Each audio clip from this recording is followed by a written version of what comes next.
Assalamualaikum warahmatullahi wabarakatuh. Selamat bertemu kembali anak-anak kelas 7. Mari kita lanjutkan materi kita bab 2 tentang lembaga sosial.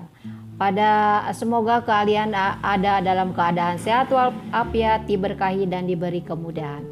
Pada pelajaran yang telah lalu kalian sudah membahas tentang jenis dan fungsi lembaga sosial, di mana lembaga sosial itu ada 5 ya, sudah kita uraikan. Namun kita bahas pada pertemuan kita kali ini khusus tentang lembaga keluarga.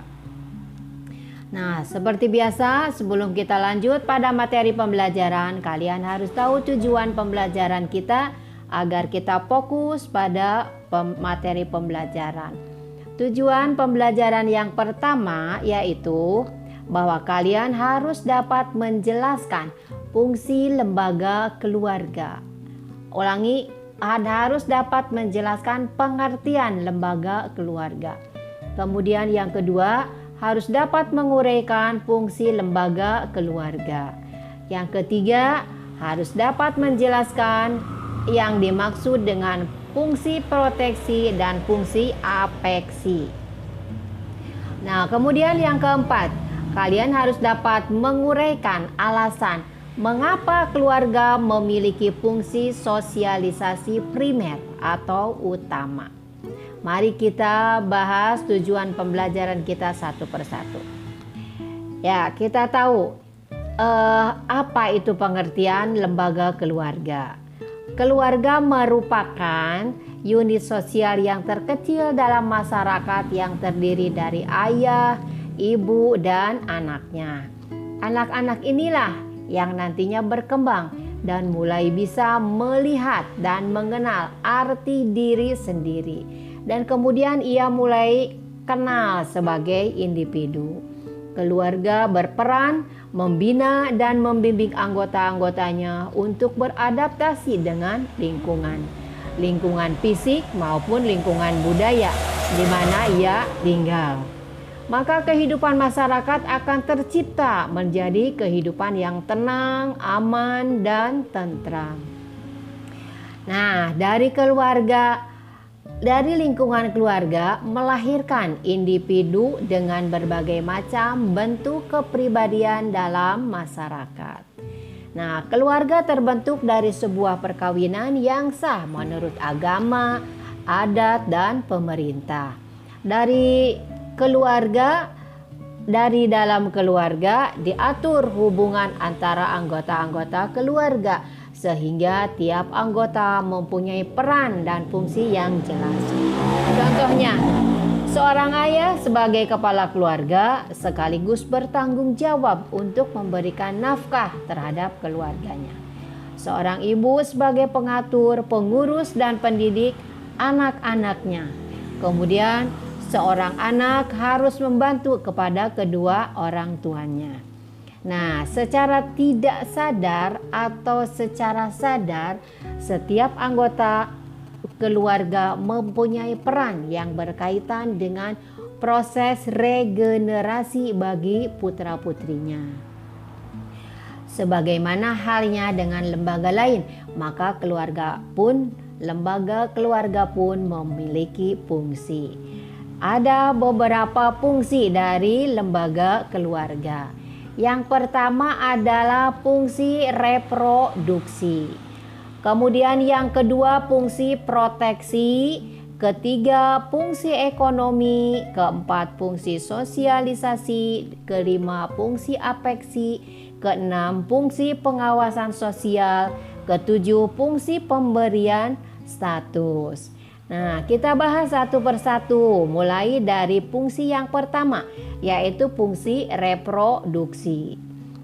Nah, dalam keluarga, anak-anak merupakan wujud dari cinta kasih dan tanggung jawab suami istri meneruskan keturunannya. Keluarga mempunyai fungsi reproduksi, artinya dari pernikahan diharapkan akan memberikan keturunan.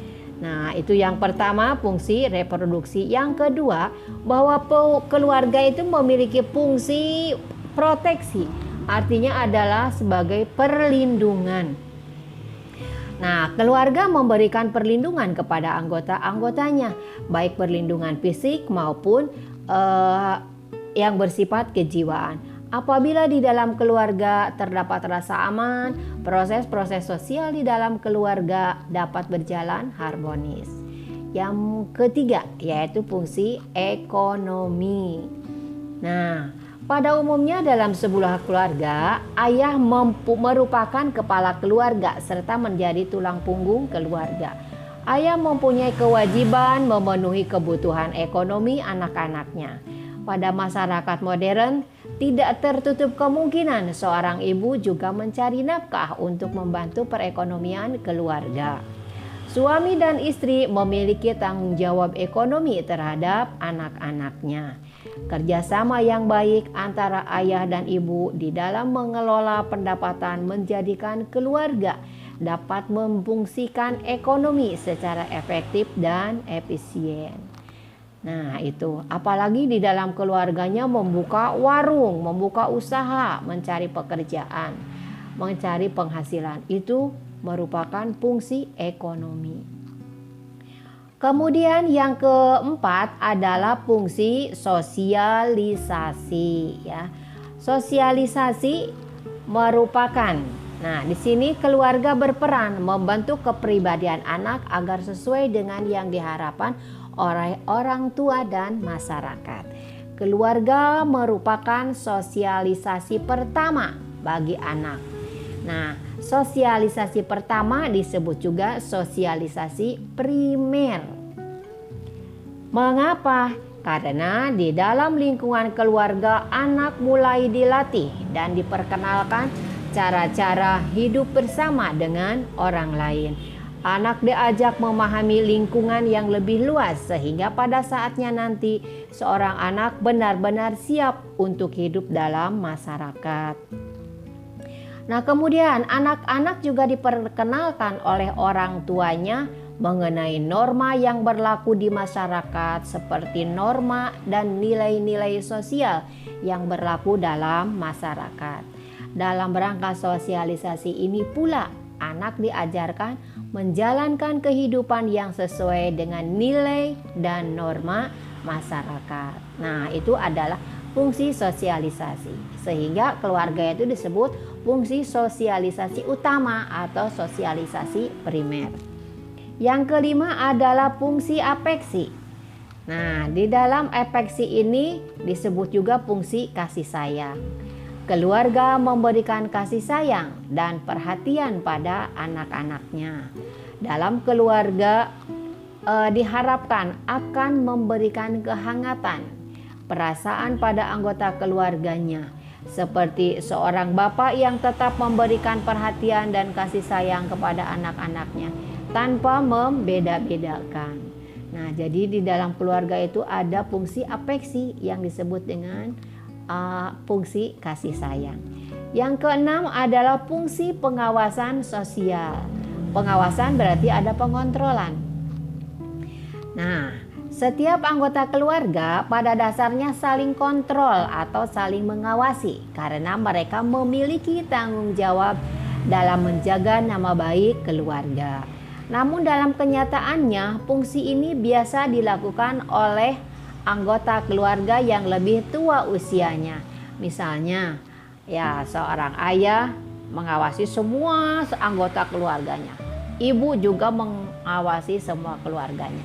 Tapi si kakak biasanya mengawasi adik, bukan si adik mengawasi kakak. Biasanya terjadi seperti itu. Ya, dari yang usianya lebih tua mengawasi. Nah, anggota-anggotanya yang lebih muda.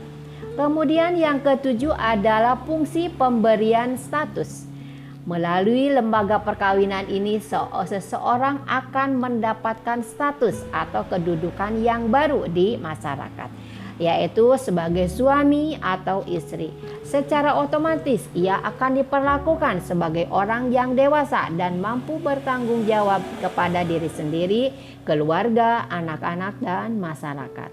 Nah, fungsi dari status suami adalah sebagai pemimpin dalam rumah tangga, mencari nafkah, Sedangkan istri berfungsi sebagai pendamping suami dalam rumah tangga, pencari nafkah. Sedangkan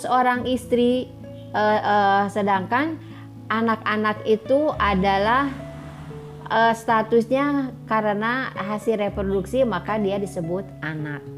Keluarga memberikan status pada seorang anak bukan hanya status yang diperoleh seperti status yang terkait dalam jenis kelamin, urutan kelahiran, dan hubungan kekerabatan, tetapi juga termasuk di dalam status yang diperoleh orang tua, yaitu status dalam suatu kelas sosial tertentu.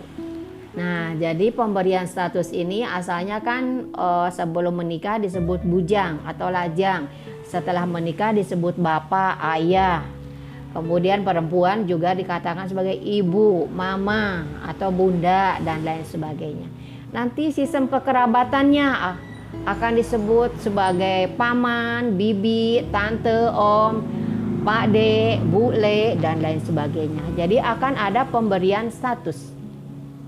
Nah, itulah beberapa fungsi lembaga keluarga. Peranan keluarga dalam perubahan sosial yang terjadi semakin dinamis dari masa ke masa.